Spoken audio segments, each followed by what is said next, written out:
नमस्कार, जय हिंद, वंदे मातरम। सभी का स्वागत है जेजीडी प्लेटफॉर्म पर। तो अभिनंदन है आप सभी का।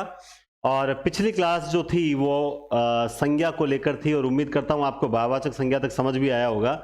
आज हम उससे आगे बढ़ेंगे, लेकिन उससे पहले जो नोट्स को लेकर चल रहा है कि सर नोट्स कैसे मिलेंगे, हमें बनाने पड़ेंगे, तो मैंने आपको कल क्लास में भी सूचना दी थी।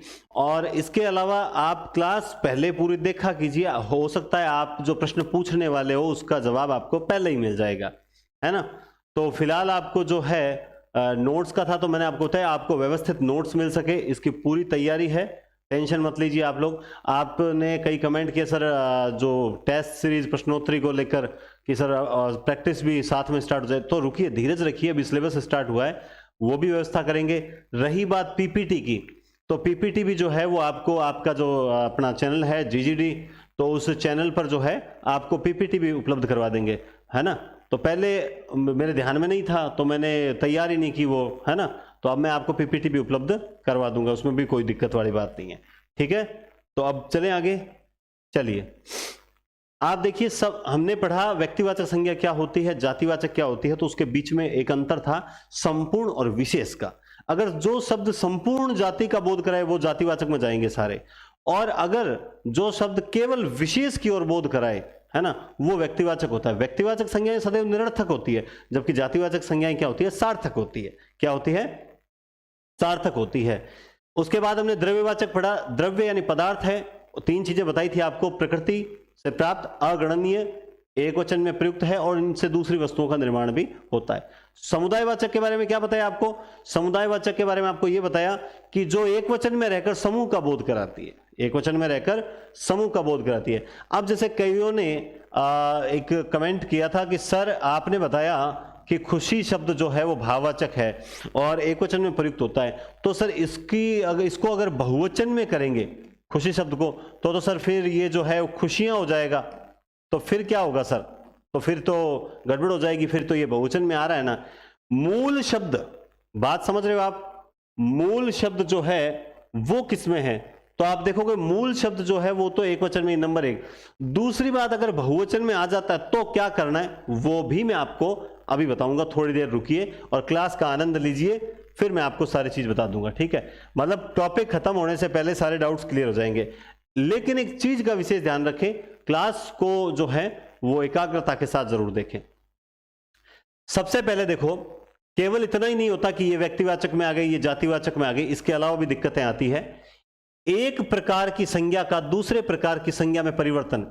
कई बार व्यक्तिवाचक संज्ञा जातिवाचक कहलाती है, जातिवाचक व्यक्तिवाचक कहलाती है। क्यों? क्योंकि हम नाम तो देखते हैं वहां पर सीता, है ना, तो हमारे दिमाग में चलता है कि भाई सीता शब्द में तो व्यक्तिवाचक है, व्यक्तिवाचक है, लेकिन वहां होती जातिवाचक है। ऐसा क्यों होता है? ऐसा क्यों होता है, तो उस पर बात करते हैं। सबसे पहले देखो, व्यक्तिवाचक संज्ञा का जातिवाचक संज्ञा के रूप में प्रयोग। जब कोई व्यक्तिवाचक संज्ञा व्यक्ति विशेष का बोध न कराए, व्यक्ति विशेष का बोध नहीं कराएगी, क्योंकि व्यक्तिवाचक संज्ञा तो हमेशा विशेष का बोध कराती है। लेकिन जब कोई व्यक्तिवाचक संज्ञा विशेष का बोध न करवाए, बल्कि उस व्यक्ति के गुण दोष की ओर संकेत करे, और वो गुण दोष अनेक व्यक्तियों का बोध करवाते हो, वो गुण दोष अनेक व्यक्तियों का बोध कराए, तब वहां पे व्यक्तिवाचक होते हुए भी माननी कौन सी है? जातिवाचक माननी है। कैसे? ये प्रश्न मैंने कहा रमेश तो बिल्कुल हरिश्चंद्र है। अरे रमेश की बात छोड़ो, रमेश तो बिल्कुल हरिश्चंद्र है। अब यहां नाम क्या आया? हरिश्चंद्र। तो अब हरिश्चंद्र तो एक व्यक्ति विशेष का नाम होता है, तो हम यहां क्या करते हैं? व्यक्तिवाचक करते हैं? नहीं, ये लोग कौन करते हैं व्यक्तिवाचक? इसको जो रट्टा मार के जाते हैं। क्योंकि जब चाहे समास टॉपिक जब हम करेंगे तब भी मैं आपको बताऊंगा, जब समास हो जाए, जब थ्योरिकल प्रश्न आता है ना, मतलब जब जैसे मान लो पूछ लिया निम्न में से द्विगु समास किसमें है, द्वंद्व समास किसमें है, किसमें नहीं है, तब वहां पे अगर लैंग्वेज में प्रश्न बना दिया तो उसको फिर उस वाक्य के भाव के अकॉर्डिंग देखना पड़ता है। तो अब हरिश्चंद्र में नो डाउट व्यक्तिवाचक संज्ञा होती है, किंतु यहां पर रमेश तो बिल्कुल हरिश्चंद्र। क्या हम हरिश्चंद्र की बात कर रहे हैं क्या? तो आप कहोगे नहीं सर, उस हरिश्चंद्र जो व्यक्ति विशेष है ना, वो हरिश्चंद्र जो सत्य बोलता है हमेशा, उस व्यक्ति की बात नहीं कर रहे। तो हम किसकी बात कर रहे हैं? सर हम तो जो है हरिश्चंद्र के गुणों की बात कर रहे हैं। तो जब व्यक्ति विशेष की बात न करके उसके गुणों की बात की जाएगी, तब वहां पे संज्ञा कौन सी होगी? जातिवाचक संज्ञा होगी। कौन सी होगी? जातिवाचक संज्ञा होगी। जैसे इस देश में जयचंदों की कमी नहीं है। इस देश में क्या नहीं है? जयचंदों की कमी नहीं। मतलब क्या कहना चाहता है? क्या उसी जयचंद के बारे में बात की जा रही है जो पृथ्वीराज चौहान का संबंधी था, रिश्तेदार था? नहीं, यहां किसकी की जा रही है? गद्दारों की बात की जा रही है। किसकी बात की जा रही है? गद्दारों की बात की जा रही है, देशद्रोहियों की। इसी तरह से एक जैसे वाक्य है, इस प्रकार से आता है कि विभीषणों से बचो। अब देखो एक बात सोच के देखो कि विभीषणों से बचो। एक बात सोच के देखो, मैंने कहा व्यक्तिवाचक संज्ञाएं होती है ना विभीषणों से, और ये विशेष की ओर संकेत करती है। फिर भी आप एक चीज नोट करो, नाम भी बहुवचन में आ जाते हैं। हिंदी है, अपवादों का घर है, और 100% कुछ भी नहीं है, सारा सूत्रों पे आधारित है। नाम रमेश को रमेशों, अजीब लगता है ना, है ना? ऐसे ही कौशल्या का कौशल्यों, है ना? सीमा को सीमो। अब बहुवचन कैसे बनाओगे? आप सोचते हो नहीं सर, व्यक्तिगत संज्ञाओं के बहुवचन बनते ही नहीं है। ये देख लीजिए, जयचंदों, ये विभीषणों, तो बन जाते हैं। हम बोलते हैं व्यक्तिवाचक संज्ञा हमेशा विशेष की ओर जाती है, एक वचन में आती है, लेकिन बन जाती है बहुवचन, तो उसके लिए नियम भी बदल जाते हैं फिर, है ना? तो विभीषणों से बचो। तो क्या यहां पर मैं उसी विभीषण की बात कर रहा हूं जो रावण का भाई था और जिसने राम जी को जाकर पूरी जो है द्वार बता दिए कि किस प्रकार से रावण की कमजोरियां क्या है? ये वही नहीं, ये वही नहीं है। तो क्या है? हम उस विभीषण की बात न करके उसके गुण दोष की बात कर रहे हैं। उसके किसकी बात कर रहे हैं? गुण दोष की बात कर रहे हैं। तो जब उस व्यक्ति का, जिस व्यक्ति का नाम आया हुआ है, उस व्यक्ति विशेष का बोध न हो, उसके गुणों की ओर संकेत हो, तो वहां व्यक्तिवाचक होते हुए भी जातिवाचक मानी जाएगी। जैसे इस देश में रावणों के कारण सीताएं सुरक्षित नहीं है। इस देश में रावणों के कारण सीताएं सुरक्षित नहीं है। तो हम रावण की बात थोड़ी कर रहे हैं, रावण जैसे जो प्रवृत्ति वाले व्यक्ति हैं उनकी बात कर रहे हैं। अब इसको कोई ज्यादा वहां मत जाना कि सर आप रावण को ऐसा वैसा कह रहे हो, रावण तो बहुत ज्ञानी था। मैं मानता हूं रावण संसार में सबसे बड़ा ज्ञानी था, ठीक है, लेकिन अपने समझना है टॉपिक को, है ना, ज्यादा अपने राजनीति में नहीं घुसना है। तो रावणों के कारण सीताएं सुरक्षित नहीं है। तो यहां पे क्या माता सीता की बात हो रही है? नहीं हो रही है, बल्कि सीताएं जैसी पवित्र स्त्रियों की बात हो रही है। तो इस प्रकार से जब विशेष की बात न करके उसके गुण की बात की जा रही है ना? जैसे अरे यार तू तो बिल्कुल सचिन है, तू तो बिल्कुल सचिन है, मतलब क्या है? सचिन तेंदुलकर की बात कर रहे हैं? नहीं कर रहे हैं, बल्कि सचिन की गुण की बात कर रहे हैं। सचिन किस प्रकार से बैटिंग करता था उसकी बात कर रहे हैं। तो ये होती है व्यक्तिवाचक की जगह जातिवाचक। अब देखो, एक को दूसरे की जब उपमा दी जाए तो जातिवाचक संज्ञा होती है। एक को, अभी जो मैंने बताया, नेताजी के बलिदान से अनेक सुभाष पैदा हुए, है ना? तो जो भारत के जो युवक है, और युवक भी कैसे, जो देशभक्त है ना, उन युवकों को क्या कह दिया? सुभाष कह दिया। बोला तू एक भगत सिंह को फांसी चढ़ाएगा, इस देश में अनेक भगत सिंह पैदा होंगे। तो अब यहां पे बाकी देश के जो जितने भी देशभक्त हैं, जो देश के लिए मरने मिटने को तैयार रहते हैं, उन सभी पर किसकी उपमा दे दी गई? भगत सिंह की। जब अनेकों को एक व्यक्ति की उपमा दे दी जाए, व्यक्ति की उपमा, यहां पर हम सुभाष चंद्र बोस की बात नहीं कर रहे हैं, बल्कि किसकी बात कर रहे हैं? हम यहां पर बात कर रहे हैं सुभाष जैसे व्यक्तित्व वाले लोगों की। आप तो कलयुग के भीम हो। अब हम उस भीम, अर्जुन के भाई भीम की बात कर रहे हैं? नहीं, बल्कि कलयुग के भीम। जैसे बीकानेर के जो राय सिंह थे, उन्हें कलयुग का, राय सिंह जी कहा ना, कलयुग का कर्ण, शायद राव लूणकर्ण को नहीं, हाँ कलयुग का कर्ण शायद उन्हीं को कहा जाता है ना? तो कलयुग का कर्ण यानी राय सिंह जी ने जब जो मतलब अकाल पड़ा तो अपने जो भंडार थे गरीबों के लिए वो खोल दिए थे, तो शायद कलयुग का कर्ण कहा जाता है जी के थोड़ा, है ना? तो अब आप सोचो कि उपमा जब दे दी जाए, अरे यार तुम तो बिल्कुल जो है वो महेंद्र सिंह धोनी हो, तो ये क्या दी जा रही है? उपमा दी जा रही है ना? तुम तो कलयुग के राम हो। तो क्या वास्तव में रामचंद्र जी हैं? नहीं, बल्कि जिस प्रकार राम का व्यक्तित्व था उसी प्रकार तुम्हारा व्यक्तित्व है। तो जब उपमा दी जाती है तब भी वहां क्या होता है? वहां जातिवाचक संज्ञा होती है। प्राचीन युग में घर घर में सीता और सावित्री थी। एक समय था जब घर घर में सीता और सावित्री थी। तो यहां पे क्या उस सीता और सावित्री की बात हो रही है? सीता जैसे गुणों वाली स्त्रियां, सावित्री जैसे गुणों वाली स्त्रियों की बात हो रही है। तो ये जो चीज है, इस चीज को समझने वाली है कि कई बार रट्टा मार लेते हैं। क्यों मार लेते हैं? क्योंकि तीसरी से लेकर 12वीं तक तो पढ़ने में ध्यान नहीं था, कॉलेज में आए तो फिर 6 महीने तो मौज मस्ती करनी, लास्ट में 1 वीक लेकर आनी, 1 वीक सीरीज लाए, 2-4 दिन पढ़ी, 7 दिन की। पहले तो दुकान वाले खतरनाक, ये जो छापने वाले खतरनाक, जो राजा 1 वीक सीरीज, सम्राट 1 वीक सीरीज, इस प्रकार से सीरीजें निकाल दी।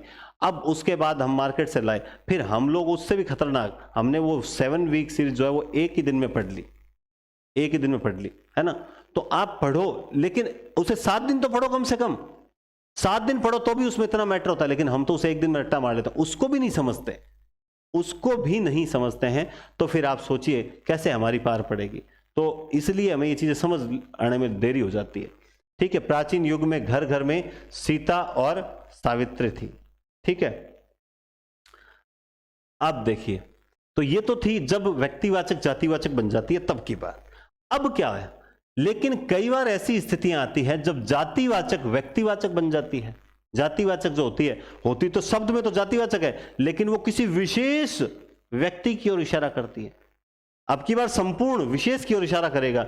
जैसे गुरुदेव ने राष्ट्रगान लिखा। अब गुरु शब्द तो जातिवाचक शब्द, दुनिया के तमाम गुरु शामिल है, लेकिन यहां दुनिया के तमाम गुरुओं की बात नहीं हो रही, बल्कि रविंद्रनाथ जी की बात हो रही है। रविंद्रनाथ जी की बात हो रही है। तो जातिवाचक शब्द है, किसकी ओर इशारा कर रहा है? व्यक्ति विशेष की ओर इशारा कर रहा है। गांधी जी ने देश को आजाद करवाया, गांधी जी ने देश को आजाद करवाया। गांधी जी अभी भी मौजूद है, मतलब गांधी तो मौजूद है ना धरती पे, बहुत से गांधी है। क्या बाकी गांधी जो हैं उन्होंने देश को आजाद कराया? अब आप समझ रहे होंगे, आप तुरंत समझ गए होंगे कि ये गांधी जी शब्द किस व्यक्ति की ओर इशारा कर रहा है, और हम इस गांधी शब्द में बाकी गांधियों को शामिल नहीं कर सकते। तो आप समझ गए होंगे, गांधी जी ने देश को आजाद करवाया। नेताजी ने आजाद हिंद फौज नामक सेना बनाई। अब नेताजी तो दुनिया में तमाम नेता इस नेता शब्द में शामिल होते हैं, जातिवाचक है। लेकिन नेताजी, क्या सारे नेताजी हैं वो आजाद हिंद फौज का गठन कर रहे हैं क्या? आजकल है ना, नेता ही कौन बच्चा है ना, आजकल ऐसे नेता ही नहीं बचे। तो नेताजी ने, तो ये नेताजी शब्द किसकी ओर इशारा कर रहा है? ये कर रहा है सुभाष चंद्र बोस की ओर इशारा कर रहा है। ये महात्मा गांधी की ओर इशारा कर रहा है ना, महात्मा गांधी की ओर इशारा कर रहा है। देखो, इसीलिए जो आलोचना करते रहता है ना, महात्मा गांधी, सुभाष चंद्र बोस, कोई सुभाष चंद्र बोस को, कोई महात्मा गांधी को, कोई भीमराव अम्बेडकर, इन लोगों को आलोचना कौन करते हैं? इन लोगों की आलोचना कौन? ये बहुत विद्वान पुरुष हैं। इन लोगों की आलोचना कौन करते हैं? जिन्होंने इनको पढ़ा ही नहीं। इनको पढ़ना चाहिए, इनको पढ़ना चाहिए। ये वास्तव में ऐसे वैसे हस्तियां नहीं थे, तभी तो इनका कुछ नाम है ना। खैर चलिए, नेताजी ने आजाद हिंद फौज नामक सेना बनाई। गोस्वामी जी ने रामचरितमानस की रचना की। गोस्वामी जी ने गोस्वामी तो बहुत कास्ट है, गोस्वामी जाति है, बहुत सारे गोस्वामी शामिल है। क्या मेरे साथ जो एक सुनील गोस्वामी है, क्या उसने रामचरितमानस की रचना की? नहीं। ये शब्द एक व्यक्ति विशेष की ओर इशारा कर रहा है जिसका नाम है तुलसीदास। तो जब जातिवाचक शब्द विशेष की ओर इशारा करे तो वहां व्यक्तिवाचक, और जब व्यक्तिवाचक शब्द संपूर्ण जाति की ओर इशारा करे तो वहां जातिवाचक। तो ये क्रम आपके समझ आ गया होगा, जहां तक मैं समझता हूं। अब देखिए, भाववाचक संज्ञा का जातिवाचक संज्ञा के रूप में प्रयोग। जब भाववाचक संज्ञा बहुवचन में प्रयुक्त होती है तो वह जातिवाचक बन जाती है। अब मैं आपको वो पॉइंट बताता हूं। वो पॉइंट कौन सा है? देखिए, कोई भी संज्ञा, ये कोई शब्द हालांकि मुझे संज्ञा के लिए नहीं यूज करना चाहिए। देखो, किसी भी संज्ञा को जब बहुवचन में परिवर्तित किया जाता है, किसी भी संज्ञा को जब बहुवचन में परिवर्तित किया जाता है तो वह जातिवाचक बन जाती है, जातिवाचक का रूप ले लेती है। बात समझ गए होंगे। किसी भी संज्ञा को, चाहे व्यक्तिवाचक हो, अभी देखो हमने किया था जयचंद का जयचंदो, है ना, चाहे वो द्रव्यवाचक हो, ठीक है, तो द्रव्यवाचक में तो ऐसा कोई उदाहरण मेरे ध्यान में नहीं आ रहा। या मान लो जैसे अपने क्या नाम है, समूहवाचक वर्ड हो, जैसे समिति से समितियां, है ना, सभा से सभाएं, इस प्रकार से। चाहे वो भाववाचक हो, जैसे हम दोनों के बीच न जाने कब, देखो दूरी शब्द क्या है, भाववाचक है, लेकिन दूरियां शब्द क्या है, जातिवाचक। किसी भी संज्ञा को अगर भाववाचक में बदल दिया गया, सॉरी बहुवचन में बदल दिया गया, तो वो जातिवाचक होगी। आंख बंद करके जातिवाचक कर देना, दुनिया की कोई ताकत आपका प्रश्न गलत नहीं कर सकती।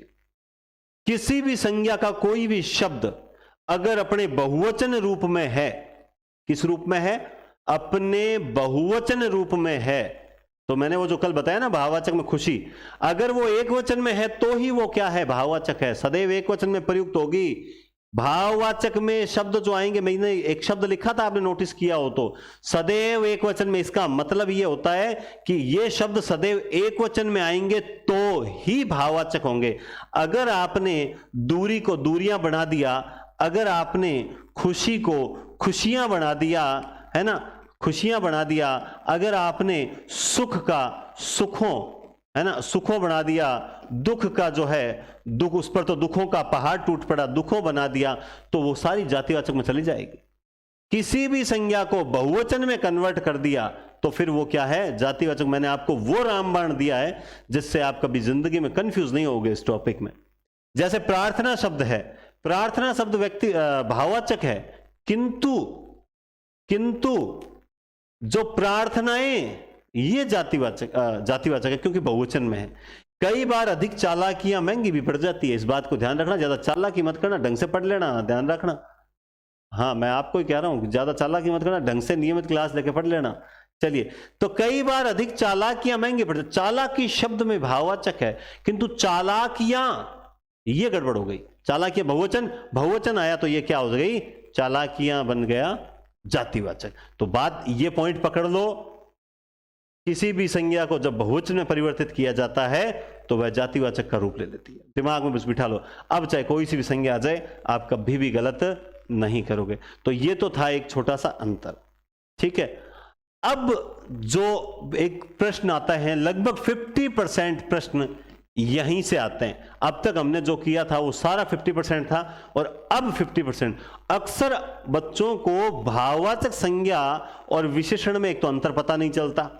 फिर क्या होता है, जब पेपर में गलत कर आते हैं, फिर जब हम लोग आंसर की बताते हैं तो उसका सॉल्यूशन बताते हैं और उसका तर्क सहित बताते हैं, तो जब उनके गलत होता है तो नीचे कमेंट में गालियां देते हैं, तेरे को ज्यादा आता है क्या, तू ज्यादा समझता है अपना, उस किताब में लिखा हुआ है, हमने वहां पढ़ा था।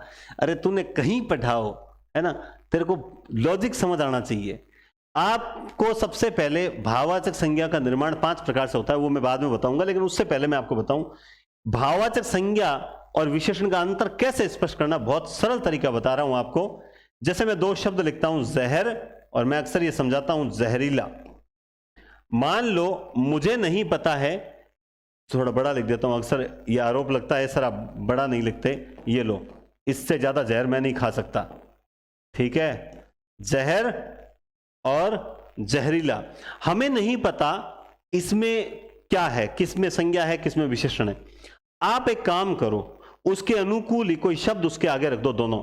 जैसे सांप में होता है ना जहर, तो जहर सांप और जहरीला सांप, ये दोनों जगह सेम शब्द रख दो। रखा, अब मुझे बताओ किसके साथ सेट बैठा, जहरीला सांप, तो इसके साथ सेट बैठा, मतलब जिसके साथ सेट बैठ गया वो विशेषण होता है, वो विशेषण होता है। क्यों? क्योंकि संज्ञा के साथ कभी सेट नहीं बैठेगी। जैसे जहर में भी संज्ञा और सांप में भी संज्ञा है, जहर में भी संज्ञा सांप, तो जहर सांप कभी भी सेट नहीं बैठेगा। जैसे और बताता हूं, देखो मीठा और मिठास 2 शब्द हैं, और मैंने दोनों के आगे लिख दिया आम।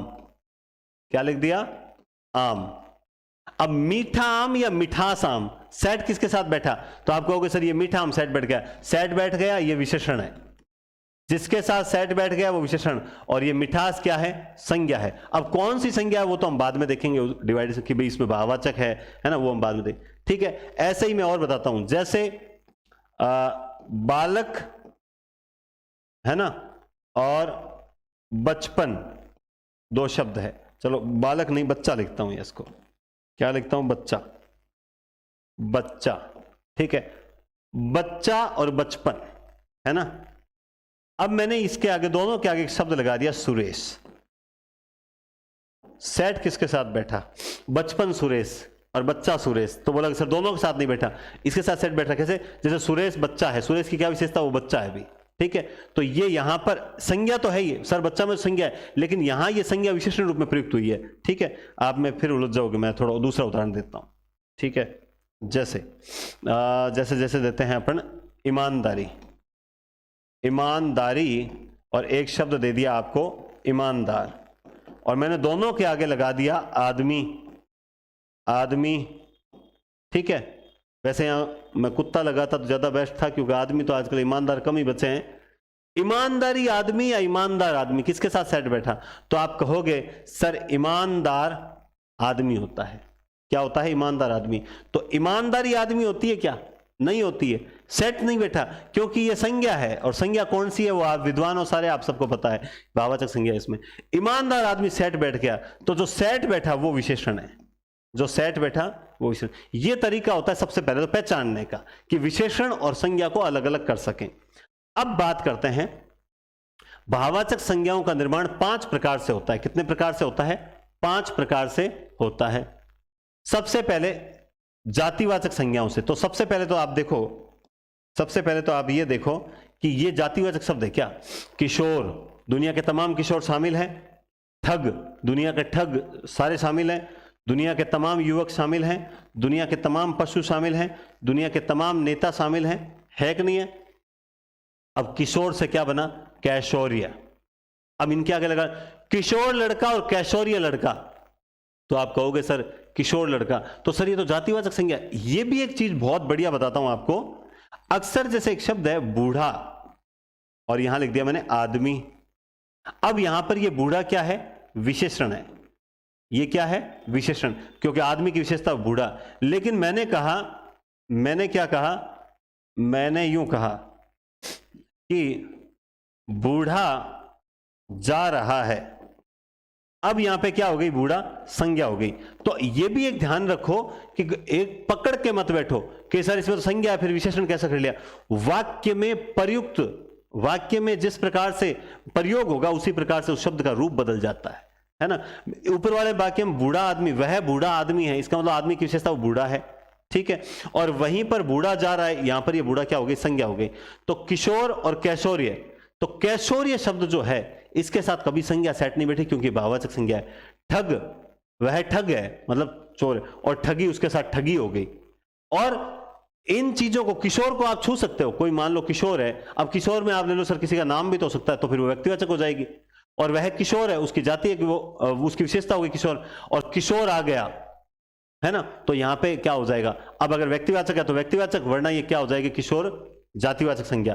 तो किशोर जातिवाचक शब्द में आता है, ठीक है। ऐसे ही युवक भी जातिवाचक है, दुनिया के तमाम युवक शामिल हैं, ठीक है। और यौवन, यौवन को आप नहीं छू सकते। पशु को छू सकते हो, उसकी पशुत्व को नहीं छू सकते। नेता को छू सकते हो, उसके नेतृत्व को नहीं छू सकते। समझ रहे हो बात आप? तो भाववाचक संज्ञाएं बनानी आनी चाहिए आपको कि भाववाचक संज्ञाएं कैसे बनती है।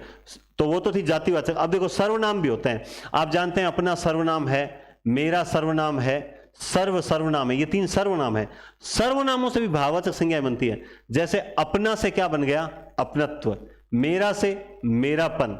सर्व से सर्वस्व। कई बार प्रश्न आता है निम्न में से कौन सी जो भाववाचक संज्ञा सर्वनाम से बनी हुई है या कौन सी जातिवाचक से बनी हुई नहीं है, इस प्रकार से प्रश्न आते हैं। तो आपको चारों शब्द का पता होना चाहिए कि यह शब्द किस से बना है ना। जैसे वहां पेपर में प्रश्न आ गया ए बी सी और डी, इस प्रकार आ गया। यहां पे आपको दे दिया शत्रुता। क्या दे दिया? शत्रुता। यहां पे दे दिया सर्वस्व। यहां पे दे दिया यहां पे दे दिया मान लो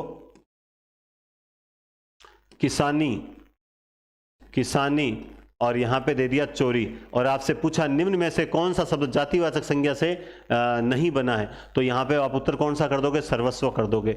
तो ये आपको पता है क्योंकि ये चोर से बना, ये किसान से बना, ये शत्रु से बना, लेकिन सर्वस्व सर्व से बना है, तो आपको पता होगा तो कभी गलत नहीं होगा। अब देखो विशेषण से बनते हैं, भाववाचक संज्ञा विशेषण से बनती है। कैसे बनती है? अकेला, अकेलापन, आप अकेले हो, ये आपकी विशेषता है, लेकिन आपको अकेलापन सता रहा है, ये पीड़ा है, अब घरवालों को बोलो, इसका और कोई मेरे पास तो उपाय है नहीं। एक से एकता, एक से एकता, हम सब एक हैं, समझ रहे हो, एक हमारी विशेषता है। एक जैसे एक आदमी, दो आदमी, संख्या जो होती है विशेष। एकता, एकत्व, ये क्या है? ये हो गई भाववाचक संज्ञा। अच्छा, अच्छाई, बुरा, बुराई, है ना। इसी तरह तप, तपस्या, है ना, तप से, अच्छा तप तो विशेषण, विशेषण में नहीं है, तपस्वी होना चाहिए, तपस्वी, तपस्वी से तपस्या।